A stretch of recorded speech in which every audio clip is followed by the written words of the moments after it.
예, 최근에 윤석열 국민의힘 후보가 사법개혁 공약을 발표했습니다. 관련해서 이제 수사지휘권 폐지라든지 공수처기가 논란이 됩니다만 이거 말고도 이 사법개혁 공약에는 범죄 피해자를 구제하는 내용의 여성 정책도 담고 있습니다. 그래서 오늘 그 부분을 좀 말씀 나누려고 합니다. 그 작업에 직접 참여하신 분이세요. 자, 이수정 전 국민의힘 공동선대위원장을 모셨습니다. 어서 오십시오. 네, 안녕하십니까. 네, 진 작가님과 김성현 소장님과 인사 나눠주시고요. 안녕하세요. 네, 안녕하십니까. 안녕하세요. 네. 예, 최근 이제 윤석열 후보가 사법개혁안을 발표했습니다. 우리 위원장님도 참여하셨는데 가장 중점을 두신 부분은 어떤 거였습니까? 네, 지금 그 사법 개혁 공약이 11개가 발표됐는데요. 네. 그중에 반이 사실은 피해자 보호 정책들입니다. 그래서 그런 쪽은 이제 그 저희 위원들의 의견이 많이 반영됐고요. 예. 네, 그래서 그런 부분에 대해서 좀 알려드리고 싶은데 국민들에게 근데 아무도 관심이 없으세요. 언론들이 그 검찰 개혁만 떠들어대고 있습니다. 네, 근데 이게 사실은 이제 피해자들 또는 잠재적 피해자들의 삶에 굉장히 중요한 공약들이라 가지고 예. 좀 드렸으면 좋겠다라는 희망을 가지고 오늘 나오게 됐습니다. 그렇군요. 네. 그럼 민주당에서 뭐랄까 또 검찰 공화국을 만들려 하는 것이다 이런 비판을 들으실 때는 좀 당황스러운 면도 있으셨겠네요. 그 사법개혁안에 대해서. 네, 어떤 취지 처음에 이제 준비할 때의 취지가 굉장히 좀 이렇게 제대로 전달이 안 되고 있구나. 예. 왜곡이 된 것 같다 이런 생각이 굉장히 많이 들어가지고. 음.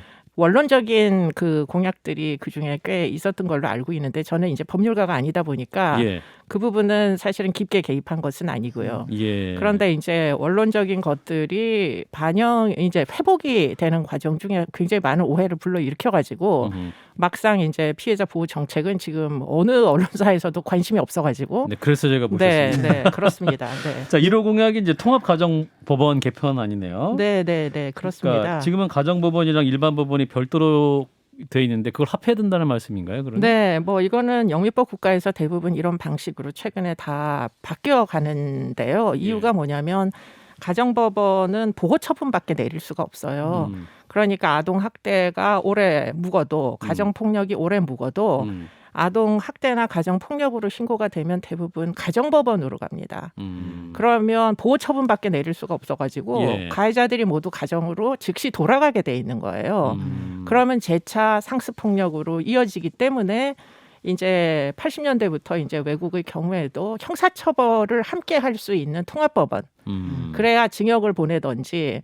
그리고 이제 중요한 게 뭐냐, 그 전담 법원에서 임시 조치 같은 거를 할 수가 있어요. 예. 그러니까 직접 실 재판이 일어나기 전에 신변 보호 같은 걸 요청하면 빨리 임시 조치를 해줘야 지금 피해자가 보호가 되잖아요. 예. 근데 그것을 그냥 내팽개쳐 놨다가 사건이 일어나면 형사처분으로 그냥 어떻게 보면 응보주의적 철학만이 이제 그 집행이 되는 게 관행이었기 때문에 죽은 다음에 살인범으로 처벌하면 뭐 합니까? 네, 그렇기 때문에 사전에 막을 수 있도록. 그렇죠. 사전에 미리 목숨을 구해야 되는 게 목표니까요. 그런 것들이 이제 회복적 사법의 철학이 이번에 사법 그 개혁 안에 굉장히 많이 이제 반영이 됐다. 피해를 입고 죽지 않게, 피해를 입어도 회복이 되게 이렇게 만드는 공약들이 사실 반이거든요. 반 이상이 그런 내용인데 그게 지금 제대로 이제 알려지지 않아서. 교수님, 이 경우엔 그러니까 지금 말씀하신 대로 실익이 분명히 있는데 그렇습니다. 네. 개정이 안 되었던 반대쪽의 주요 논리랄까요? 이런 것도 좀 같이 설명을 그게 해주시면. 생각보다 굉장히 복잡해서요. 법원의 조직을 바꿔야 됩니다. 그리고는 이제 형사처분, 이제 형사재판 같은 경우에는 피고인의 방어권을 충분히 또 기회를 줘야 돼요. 네네. 근데 보호처분은 굳이 그렇게 안 하고 일종의 약식으로 이제 사실 검찰부가 존재하지 않잖아요. 네. 근데 이제 저희가 하고자 하는 전담 재판부 안에는 검찰부를 두는 겁니다. 그래서 검사가 통합가정법원 안에. 네, 일종의 법원 선의주의 같은 거죠. 이게 이제 과거에도 사법개혁위원회에서도 굉장히 많이 토론이 되다가 예. 이게 다투도 고쳐야 되는 거예요. 그렇기 때문에 이게 쉽지가 않아가지고 각 부처에서 또 다 반대하고 과거에는 그랬었기 때문에 근데 이번에는 이제 공약 속에 넣어야 되는 이유가 지금 스토킹 사건도 여성들이 계속 사망하고 있고 뭐 예. 가정폭력, 아동학대 사망이 많잖아요. 그렇죠. 이거만큼 어떻게든 막아야 되겠다. 이게 사실은 취지였습니다. 그 가정법원과 일반 법원이 별도로 있는 구조지 않습니까? 그렇습니다. 그럼 이게 그러면 동일한 사안에 대해서도 법원 두 개에서 재판을 진행해야 되는 이런 경우가 있는 건가요? 아니면 많습니다. 왜냐하면 이제 아동학대로 신고가 됐는데 조사를 하다 보니까 성학대예요. 그러면 가정법원으로 일단 학대 사건이라서 넘어오지 않습니까?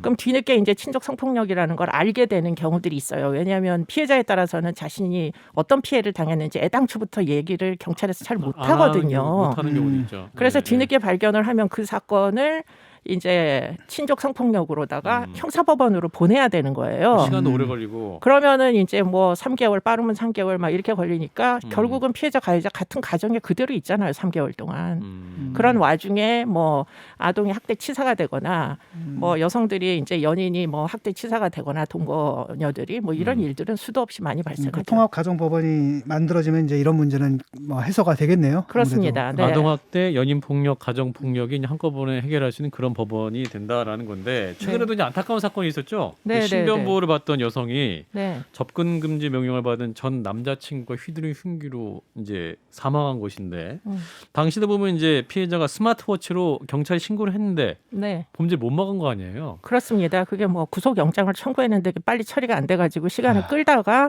결국엔 스마트워치만 줬는데 그 스마트워치 무서워서 안 가는 사람들이 아니잖아요. 이 스토커들이. 네. 그러다 보니까 막지 못하여 결국 사망하셨는데 이런 경우에 이제 전담 재판부가 있으면 경찰이 임시조치 긴급하게 집행하고 임시조치를 차후에 법원에다 요청하실 수 임시조치가 있어요. 어떤 거 분리할 수 있는 분리도 접근 할 수 금지 있고 명령 이제 이런 예를 건가요? 들자면 예. 아직은 없지만 예. 전자감시를 합니다. 외국의 경우에 임시조치로. 아, 그 사람 이동 경로를 파악할 수 있도록 그렇죠. 실시간으로. 전자 발찌처럼 예. 이제 전자 발찌 형태가 될지 어떤 것이 될지는 정확히는 지금은 모르겠지만 예. 어쨌든 외국의 경우에는 전자로 가해자가 피해자에 접근하는지를 감시를 해요.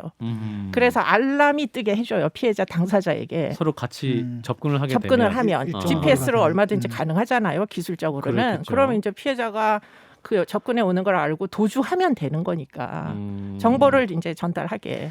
지금 윤 후보께서는 그 범죄 피해자들 신변보호부터 일상으로 회복까지 원스톱으로 보호하고 지원하겠다 약속을 했는데 네, 네, 네. 구체적으로 이제 조금 말씀하신 것처럼 그런 방안들이 지금 들어가 있는 겁니까? 그렇습니다. 네, 지금 뭐 기술 개발까지 다 돼 있다 이런 말씀은 아니고요. 예. 공약에 들어가 있으니까 차후에 이제 뭐 여러 가지 과정을 거쳐가지고 집행이 될 때는 아마 전자적으로 감시할 가능성이 굉장히 높습니다. 오늘 이제 대통령도 직접 얘기를 했어요. 그 신변보호의 실효성을 높이는 구체적 방안을 오늘 마련하라고 검찰과 경찰에 지시를 했는데 네. 이런 지시를 그럼 대통령이 직접 하게 되면 네. 검찰과 경찰 조직 움직입니까? 네, 얼마든지 움직일 수 있는 게 예. 지금 기술적으로 완전 불가능한 게 아닌 게 예. 휴대폰만 있으면 위치 추적이 다 됩니다. 그 위치 추적이 되는 부분을 경찰과 담당 경찰과 피해 당사자한테 보내주면 되는 거예요, 정보를. 근데 하고 수 있는데 이제 왜 안 하고 있는 거예요 지금? 왜 안 그러면? 하고 있느냐? 그게 사실 굉장히 인권 침해적 요소들이 많기 때문에. 반대편에서 보면 개인정보를 그렇죠. 그대로 쓸 수가 있게 네. 제가 볼 테니까요. 그렇죠. 내가 그러니까 무슨 죄가 있느냐 영장 가져와라 이렇게 맞습니다. 나오겠죠. 네, 입증이 아직은 되지 않았다고 주장하면서 그렇죠. 근데 이제 그런 것들이 구현되려면 일단 국민의 공감대가 필요하고 지금 뭐 여러 가지 이제 법률의 개정이 필요합니다. 예. 개인정보보호법부터 시작해가지고 그렇기 때문에 이건 정말 뭐 굉장히 높으신 분 대통령이 결심을 하지 않으면 이게 구현되기가 되게 어려운 정책이긴 합니다. 그렇군요. 네. 근데 이제 여러 가지 세부적인 그 공약도 있었습니다만 그 공약 내용에 그 오토쾌라는 여성 혐오 표현이 들어가가지고 또 논란이 많이 됐지 않습니까? 네, 교수님이 네, 그 법안 내용을 좀 보셨을 텐데 그게 좀 스크린이 안 됐던 것 같아요. 아니요, 그거를 제가 보지를 못했습니다. 아, 보지 못하셨어요? 네, 저는 이제 제 관련된 것만 봤기 때문에 아까도 말씀드린 대로 이제 요 대목은 경찰과 연관된 그 개혁안이어가지고 공약이어가지고 이걸 보지를 못했었는데 이 이제 나중에 어떻게 된 경위인지 설명은 들었는데요. 예. 지금은 사임을 하셨습니다. 그 제일 이제 이 분과의 위원장이 왜 그러느냐 이게 사실은 그분이 보기는 보셨는데 이 예. 용어가 무슨 용어인지 모르셨대요. 아, 오토케라는 네, 그 이게 것이- 혐오 발언이란 사실조차 알지를 못했다 이렇게 얘기하시더라고요. 아하. 그러니까 이 어휘가 어떻게 쓰이느냐 지금 이제 일종의 증오 언어들이 생겼습니다. 이게 예. 온라인 상에서. 아하. 그래가지고 남혐, 여혐 현상에 새로 신조어들이 막 생겨서 그것들을 가지고 서로 막 공격을 하는 거예요. 예. 근데 그런 부분은 사실은 페이스북이나 뭐 이런 깊은 데까지 다 이런 걸 보지 않는 저희 같은 기성세대는 잘 모르는 어휘들이거든요. 그래서 그 어휘가 보도된 기사를 인용을 하신 거예요, 이분이. 그러다 보니까 기사니까 괜찮겠거니 하고 인용을 했는데 문제는 이 어휘를 아는 굉장히 많은 젊은 기자들 입장에서 보면 너무 넌센스한 지금 피해자를 보호하겠다는 측에서 결국은 혐오 발언을 그대로 공약에 대한 그 기본 설명 안에다 넣었으니까 예. 비난을 받는 거는 어쩔 수가 없는 일이다. 그러나 이제 너무 안타깝다. 사실은 취지는 굉장히 이 뭐 피해자 보호적인 이런 이제 정책들을 설명을 하시던 와중이었기 때문에 예. 그 중에 굉장히 잘못된 오인돼서 지금 이제 그 보도되는 것들이 뭐 그 중에 대표적인 게 어떻게죠? 이게 지금 이게 문제가 아니고 이렇게 이 어휘가 사용된 그 내용은 경찰이 직무 집행을 할 때 예. 과실이 발생할 수가 있어요. 예, 뭐 제압하다가 상대가 다칠 수도 있고 그러면 그거를 경찰 책임을 안 하고 국가에서 보상을 해주겠다 이런 내용이었던 것 같은데 네. 그래서 이제 열심히 적극적으로 개입을 하라 이런 취지였던 것 같은데 뭐 어떤 사건을 인용하다 보니까 그 사건에 대한 보도를 그냥 긁어다가 붙여서 그게 지금 이런 일파만파 문제가 관련해서 됐죠. 예. 이제 여성가족부 폐지가 이제 윤석열 후보의 공식적인 공약이라고 네, 네, 하는데 네, 최근에 네. 이제 그 공약이 폐지된 게 아니냐라는 논란이 있었는데 그거는 또 전혀 그렇지 않고요. 윤 후보는- 여성가족부 폐지의 그 노선은 그대로입니다. 그대로입니까? 문제는 이제 그러면 그렇다고 해서 약자 보호 정책이 없어야 되는 건 아니잖아요. 그렇죠. 그렇기 때문에 그 대안을 저희가 이제 뭐 많은 교수들이 달라붙어서 마련을 한 것이고 예. 내용을 보면 이제 그 차별이다. 요즘 젊은 세대의 남녀가 서로 특히 이제 이대남 그 젊은 예. 남성층이 차별이다라고 느끼는 부분은 과거에 저희 시대에는 굉장히 타당한 그 정책이었는데 그게 네. 성주류화 정책입니다. 여성들은 사회의 주류가 아니었잖아요. 그래서 여성들에게 고등교육을 시키기 위해 가지고 많은 여대들을 만들고 교육을 시키기 시작한 겁니다. 네.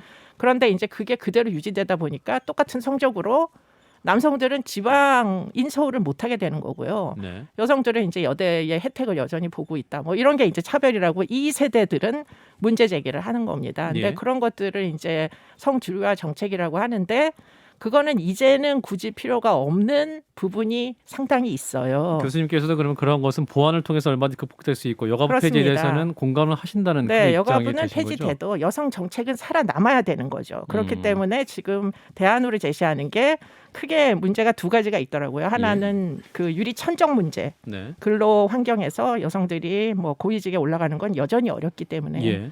그리고 또 하나는 피해자 거의 강력범죄의 80% 이상이 여성들인데 그럼 이 피해자 보호 정책은 필요 없냐?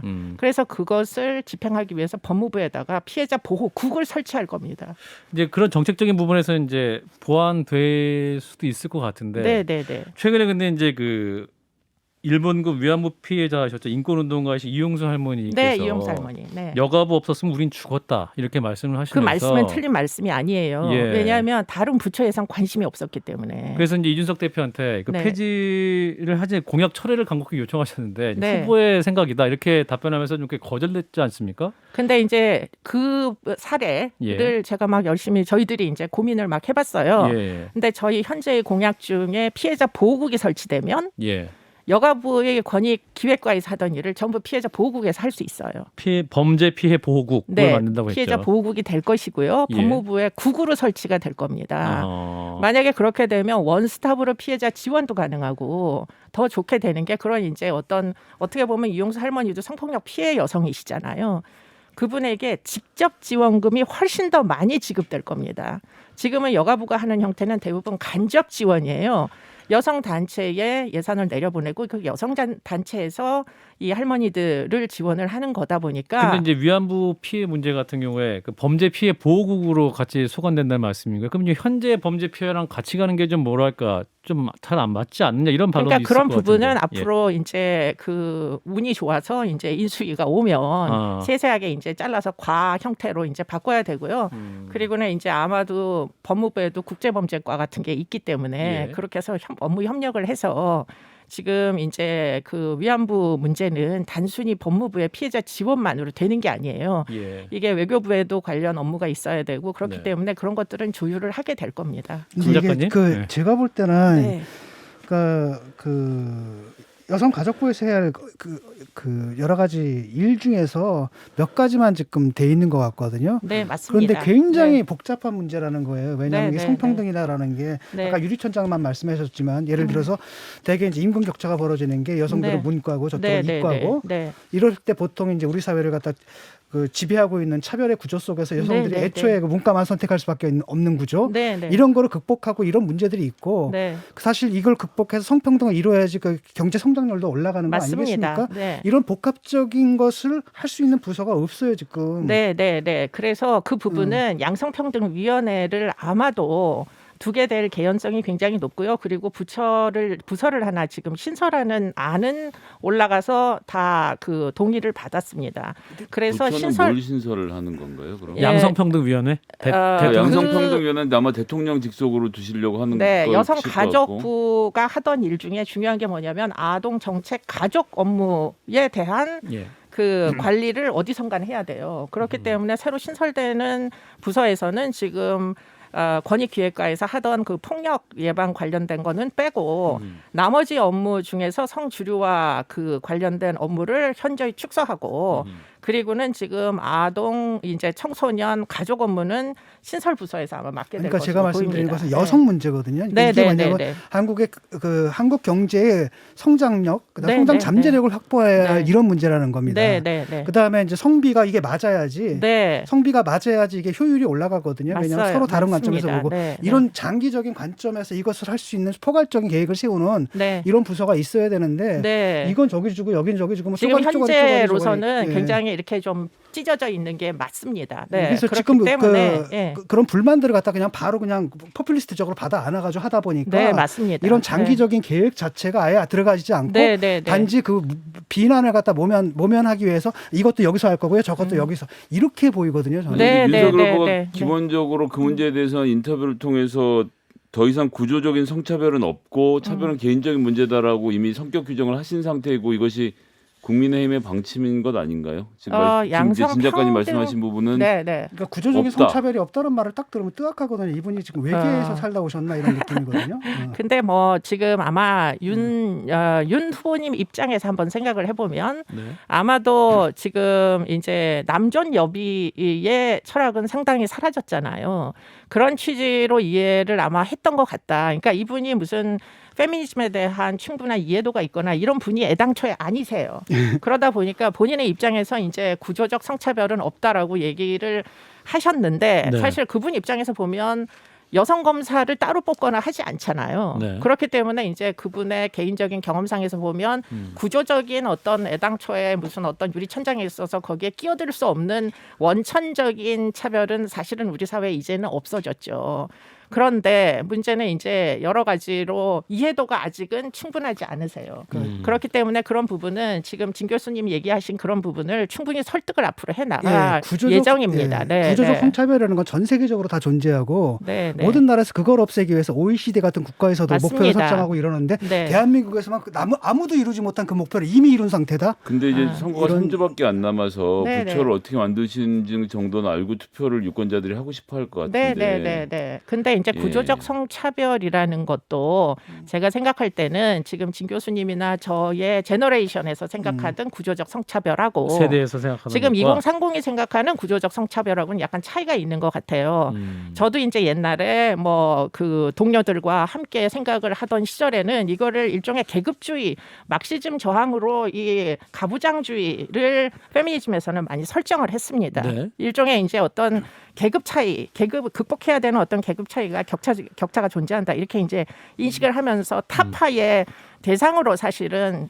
그 뭐 부유층이 아니라 그 결국 그 남성들의 계층을 이제 투쟁의 대상으로 삼았던 시절이 있었죠.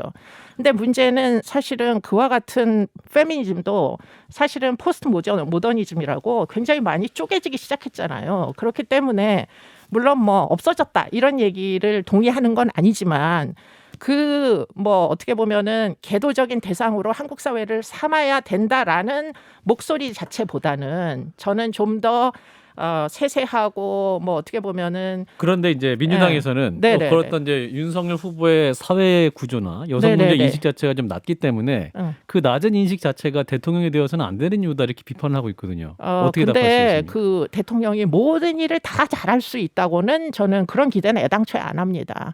뭐 누구든 마찬가지예요. 저는 이재명 후보도 모든 것을 다 잘 알고 계셨으면은 애당초에 스토킹 살인을 심신미약을 주장을 안 하셨겠죠.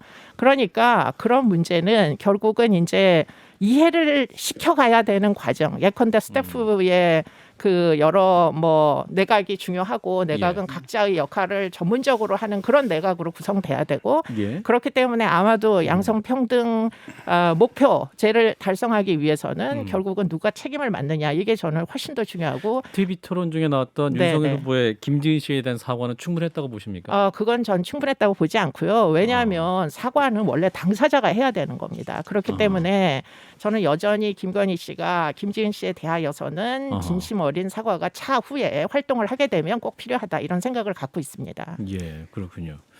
이제 교수님 보내드릴 시간 약 1분 남았는데 진 작가님 마지막 질문하실게요. 그러니까 지금 보니까 여성들이 지금 하향 지원을 하고 있거든요. 능력이 있는데도 네, 위력 천상 네, 네, 때문에 네. 이런 현상들을 극복하기 위해서 지금 캠프에서는 무슨 생각을 하고 있는지 궁금합니다. 일단 저 역시도 그런 과거를 갖고 있고요. 예, 그렇기 때문에 이제 그 근로 현장이잖아요. 그래서 성별 근로 공시제도라는 거를 운영을 해가지고 저희가 이제 저희 위원회에서 고민을 했던 것은 양성평등이라는 게 이제는 기계적으로 여성 할당제로는 구성되기가 어렵다. 왜냐하면 여초 조직들도 많이 있어요. 이제는. 그렇기 때문에 좀 더 유연하게 일단은 모든 정보를 정확히 전달을 해야 비율적으로 도대체 몇 퍼센트고 몇 퍼센트지를 알아야 그다음에 이걸 어떻게 유연하게 양성평등을 이루어 나갈 것이냐. 어떤 업무를 좀 더 뭐 여성들이 전문성을 발휘할 수 있는 업무를 설정할 거냐. 이런 논의들이 진행되기 때문에 알겠습니다. 일단은 공시를 해야 된다 이런 생각입니다. 예. 네. 교수님 오늘 말씀 많이 나눠주셨는데 또 모시겠습니다. 좀 부족했네요. 맞습니다. 네. 힘드시죠? 거기서? 네, 힘들어요. 네, 애쓰고 있습니다. 예, 네. 함께해 주신 분 이수정 전 국민의힘 공동선대위원장이었습니다. 고맙습니다. 네, 고맙습니다.